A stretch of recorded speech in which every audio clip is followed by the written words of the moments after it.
بسم اللہ الرحمن الرحیم۔ السلام علیکم ورحمۃ اللہ وبرکاتہ۔ آپ کا ہوسٹ محمد ندیم اپنے YouTube channel International Institute of Islamic research کے ساتھ حاضر ہے۔ آج ہم ایک اہم موضوع لائے ہیں۔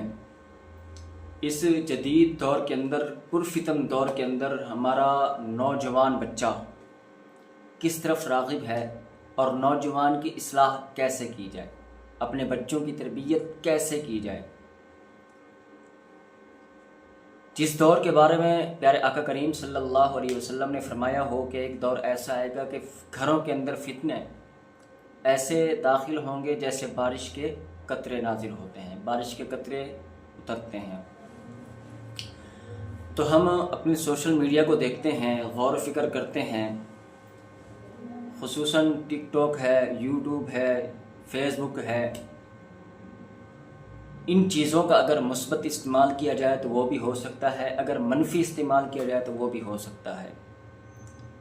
آج کل جو ٹرینڈ چل رہا ہے، میری چاچی، میری مامی، میری بھابھی، میری خالہ، میری پھپھو، یہ چل رہا ہے۔ حالانکہ یہ مقدس مہینہ اپنے اندر بہت ساری خصوصیات کو لیے ہوئے ہیں۔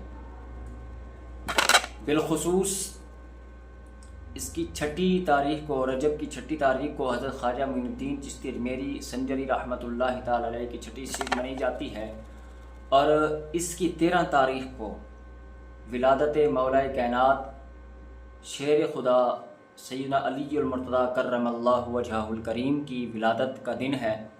اور اسی طرح اس مہینے کی 27 تاریخ کو شب معراج آقا کریم صلی اللہ علیہ وسلم دنیا کی قیود و حدود سے نکل کر مکان سے لامکان کی طرف آپ تشریف لے گئے، اور لامکان کی اس حدوں تک آپ پہنچے کہ اللہ رب العالمین نے ارشاد فرمایا کہ ثم دنا فتدلی، اور قریب ہو جائیں اور قریب ہو جائیں، یہاں تک کہ مفسرین فرماتے کہ فکان قاب قوسین او ادنا، کہ اللہ اور اس کے محبوب کے درمیان 2 کمان یا اس سے بھی کم فاصلہ رہ گیا۔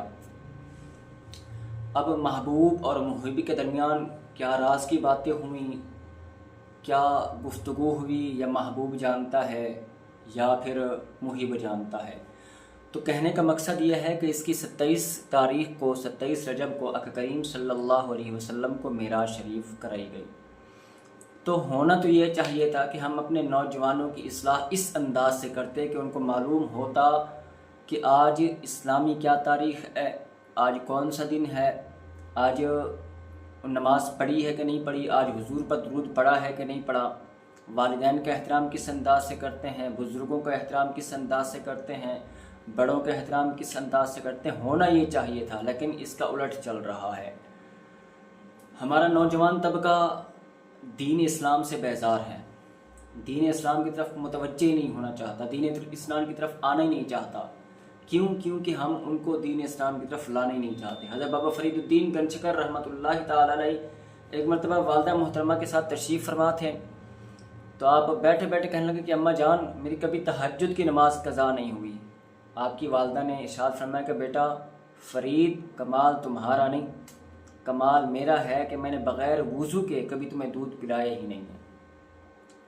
تو ہونا تو یہ چاہیے تھا کہ ہمارے رول ماڈل صحابہ کرام کی ذات ہوتی، حضور کی ذات ہوتی، جس طرح کہ رب خود فرماتا ہے لَقَدْ كَانَ لَكُمْ فِي رَسُولِ اللَّهِ أُسْوَةٌ حَسَنَةٌ، بے شک رسول اللہ صلی اللہ علیہ وسلم کی زندگی تمہارے لیے اسوہ حسنہ ہے۔ تو ہونا تو یہ چاہیے تھا کہ آقا کریم صلی اللہ علیہ وسلم کی زندگی کو ہم رول ماڈل بناتے، آئیڈیل بناتے، اور دیکھتے کہ حضور نے زندگی کیسے گزاری ہے، صحابہ نے زندگی کیسے گزاری ہے۔ دوسری بات میں آپ کو یہ بتاتا چلوں، جس طرح ہمارے لیے ایک چیز صدقہ جاریہ ہوتی ہے، اس طرح ایک چیز گناہ جاریہ بھی ہے۔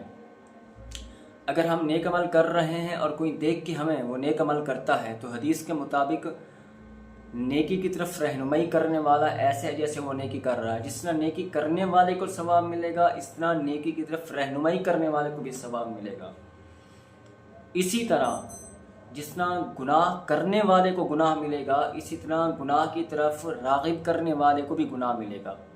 یہ گناہ جاریہ ہے۔ جس طرح صدقہ جاریہ انسان کے لیے بنتا ہے، کوئی اچھی چیز کسی کو دلا دے، کسی کی مدد کر دے، کوئی چیز صدقہ کر دے، تو اس کے لیے صدقہ جاریہ بن جاتی ہے۔ اسی طرح جو بندہ کوئی گناہ کے کام کرتا ہے، جس طرح گانے شیئر کرتے ہیں، ڈرامے شیئر کرتے ہیں، کوئی بری بات شیئر کرتے ہیں، تو جتنے لوگ دیکھتے جائیں گے ان کو تو گناہ ہوگا ہی ہوگا، جس نے شیئر کیا ہے اس کو بھی ان سب کا گناہ ملے گا، کیونکہ وہ اس میں برابر کا شریک ہے، اس کی وجہ سے لوگ دیکھ رہے ہیں۔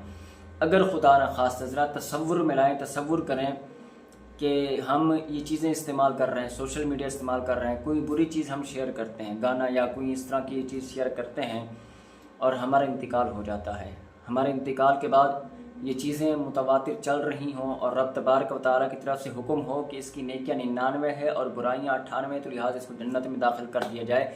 جیسے ہی جنت کے دروازے پہ لے کے جائیں تو رب تبارک و تعالیٰ کی طرف سے ندا ہے کہ اس کو روک دیا جائے، پتہ چلے کہ اس کے گناہ نیکیوں سے بڑھ گئے ہیں۔ کیوں؟ اس گناہ کی وجہ سے، اس گانے کی وجہ سے، اس برے کام کی وجہ سے جو ہم اپنے پیچھے چھوڑ کے گئے ہیں، اس اولاد کی وجہ سے کہ جس کی ہم تربیت اچھے انداز سے نہ کر سکے، جس کی تربیت بہترین طریقے سے نہ کر سکے، اس نوجوان کی وجہ سے، اس نوجوان بیٹی کی وجہ سے، اس نوجوان بچے کی وجہ سے کہ جس کی ہم نے تربیت کرنی تھی قرآن کے مطابق، جس کی ہم نے تربیت کرنی تھی حدیث کے مطابق، ہم نے اس کی تربیت کیسے کی ہے؟